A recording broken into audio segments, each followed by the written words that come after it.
Have you ever noticed how you suddenly feel wide awake when something scares you?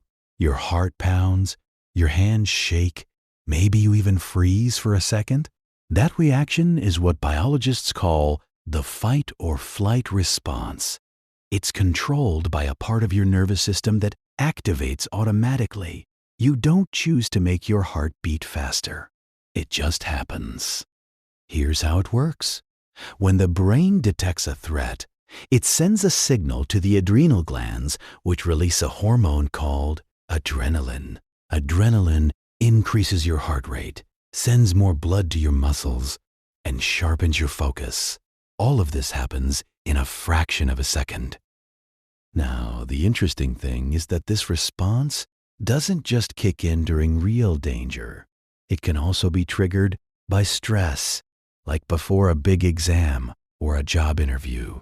Your body reacts the same way, even though there's no actual physical threat. Over time, if the stress response is activated too frequently, it can lead to problems like high blood pressure and difficulty sleeping.